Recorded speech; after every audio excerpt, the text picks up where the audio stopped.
3. So number one, which is an extremely important topic, it's called antiderivative.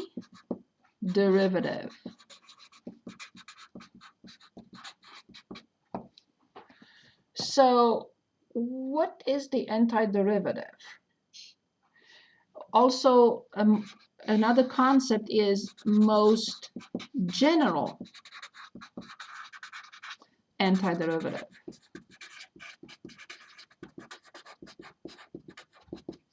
Are they different? Yes, they are.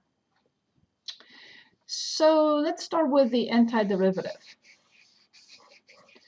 Let's suppose I'm telling you that I have the velocity function as t to the third plus 2t minus 1.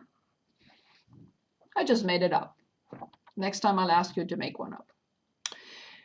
And let's suppose we are asked to find the distance function,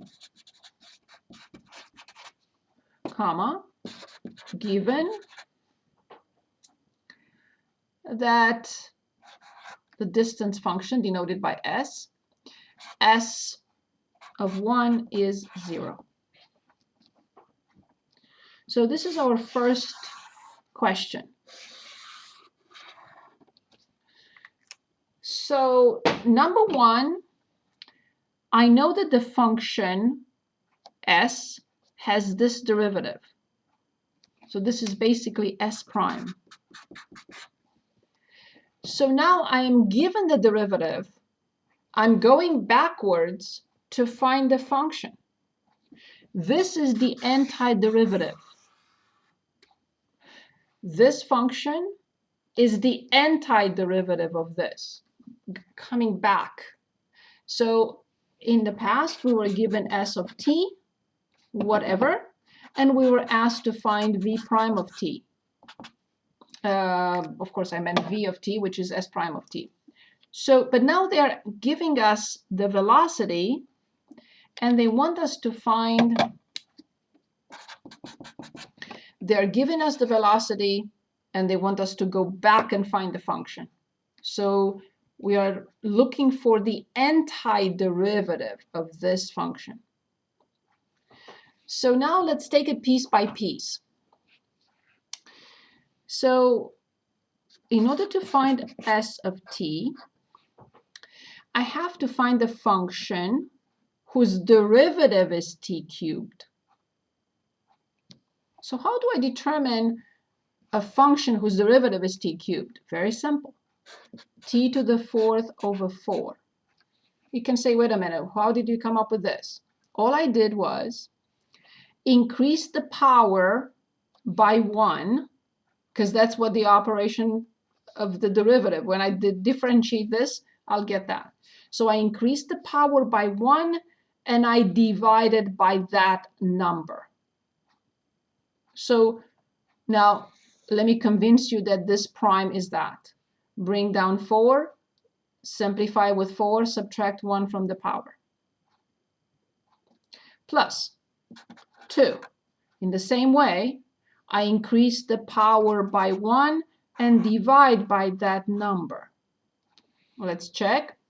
When I differentiate this, I bring down 2. It simplifies with 2. I subtract 1 from the power, and I get this. Of course, with a 2 in front. So now, finally, can anyone tell us what function prime is -1?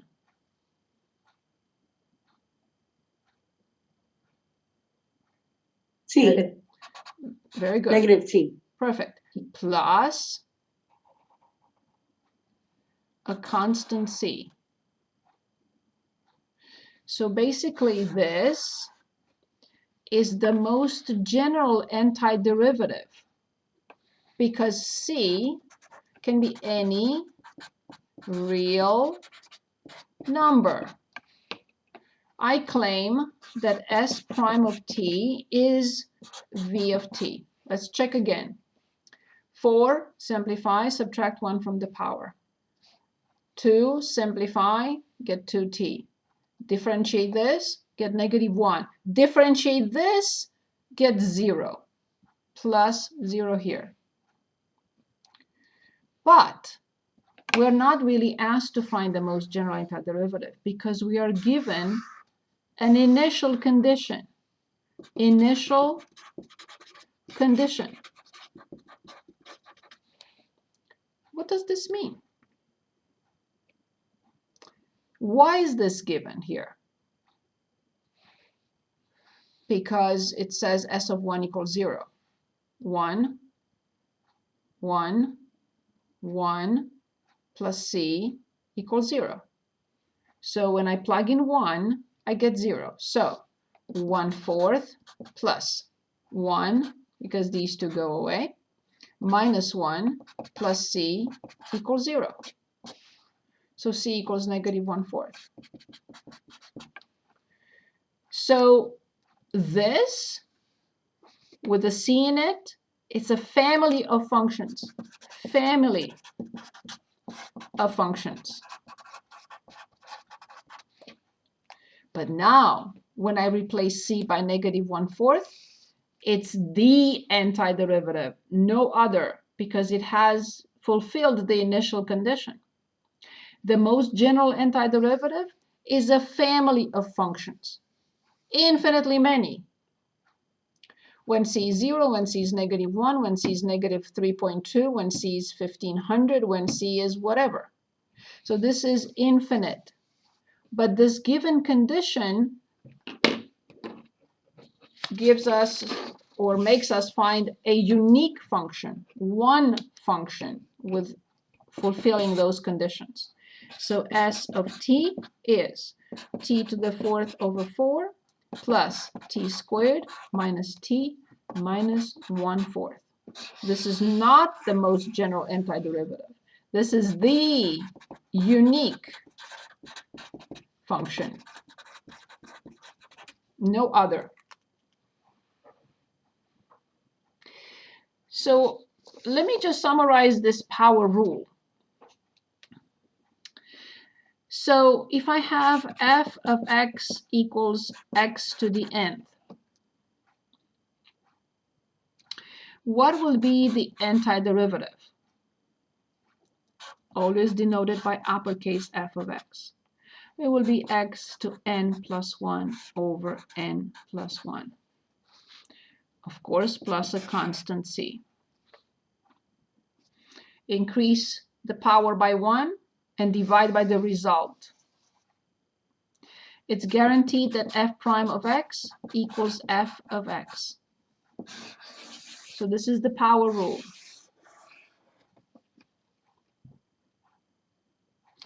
So if I'm given a function denoted by lowercase f, the uppercase f is the antiderivative. And right now is the most general antiderivative with a c in it. And this is also the power rule. So let's check that when I differentiate this, I get this. Bring down n plus 1, simplify with an n plus 1, subtract 1 from the power, differentiate c, get a 0. So this is it. When I differentiate this function, I get this function.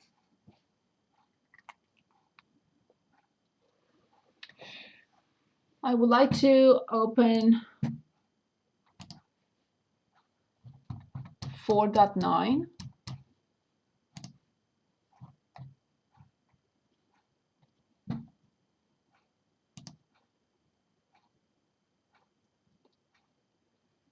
And determine whatever they're asking. It may be find an antiderivative of the function. In other words, replace c by whatever number you want. That's one possibility. Find the most general antiderivative of the function means find the family of functions that all have the same derivative. So let's choose anything you want. Of course, these are painful a little bit because of those powers, but we can manage.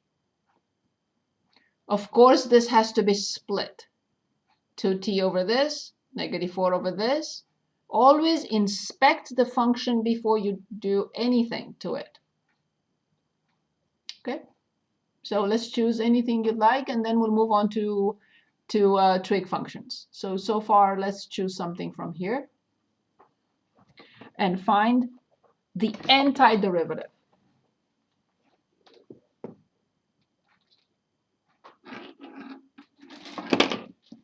$15. 15? This one? Yep. Okay, very good. So let's copy 15. So we have f of t equals 2t minus 4 plus 3 the square root of t over the square root of t. Perfect. So every time I have a function like this with one term, it's not a term, but one, because when we talk about terms, we talk about polynomials normally. So just one product if you want in the denominator, or term, you know what I mean. If I have one term, this is always easier.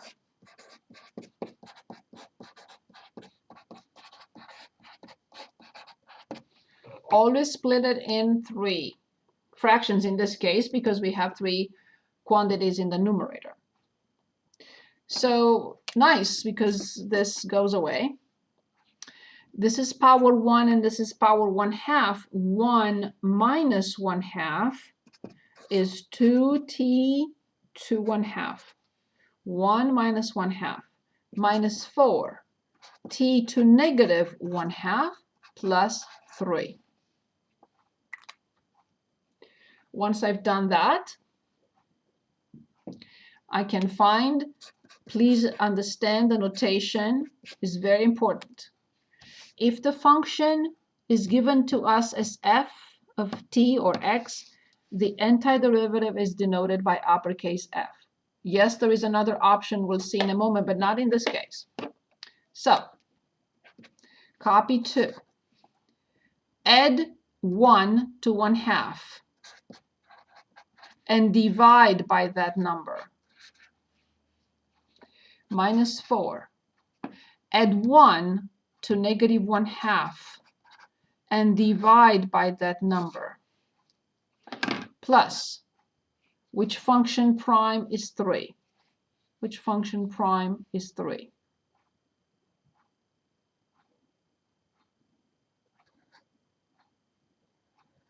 T. Very good. Plus a constant c. This is the most general antiderivative. What does it mean? This is a family of infinitely many functions. All these have the same derivative. This one. Guaranteed. Yes, we have to clean it up a little bit. I can have fractions in the denominator of another fraction. So then f of t, I flip and I get 4/3, t to 3/2, and I flip again, minus 8, t to 1/2, plus 3t, plus a constant c.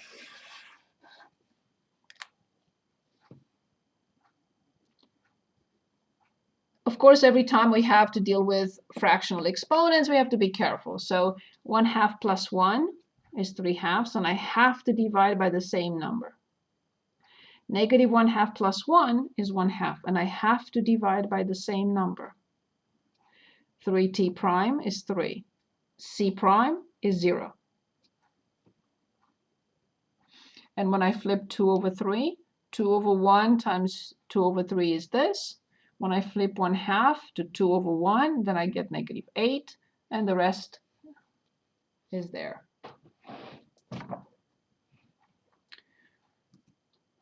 No matter what we accomplished today, I'm not going to assign homework from 4.9 until after test 3.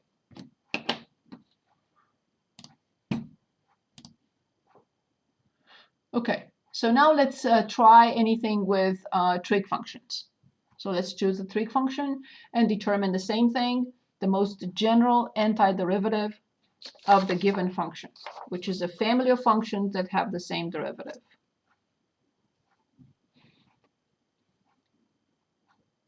Number 25. 25, very good. Where is it? I see it. Perfect. So 25. F of x equals 2 to the x plus 4 hyperbolic sine. Excellent. Excellent pick. Good. So remember, I want to talk about, this is very simple, right? Which function prime is sine, hyperbolic sine is cosine, hyperbolic cosine, and plus a constant c. But I want to talk about this before we do anything. So remember, e to the x prime is e to the x, and we should write times natural log e. We don't write it because it's 1. But when we differentiate 2 to x, and you're going to say, but we're not differentiating, we're going backwards. Yes, I just want to refresh your memory. So when we differentiate this, I have to follow this pattern. So this has to be 2 to the x times natural log 2. So when I go backwards for this function, so if I have f of x equals e to the x, what will be the most general antiderivative of e to the x? What should I write?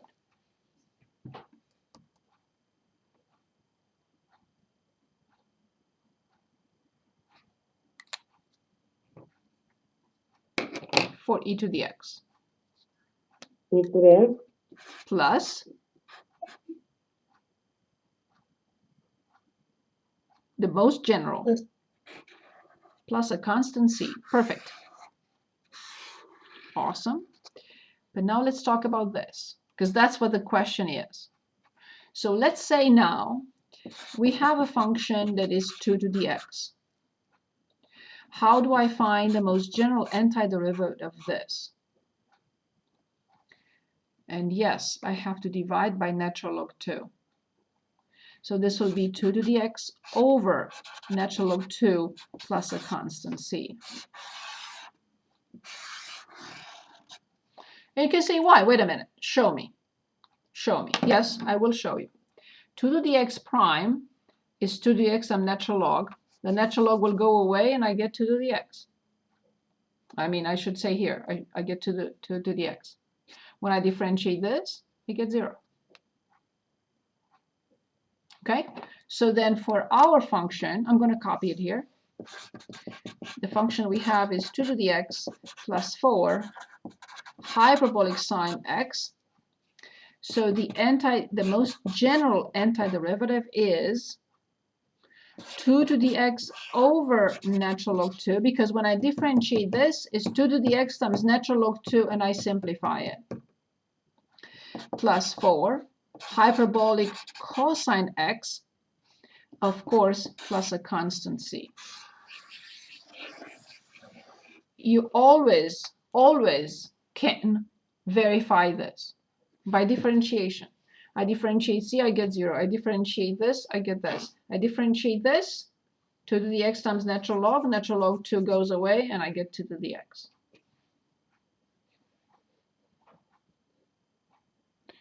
Any questions?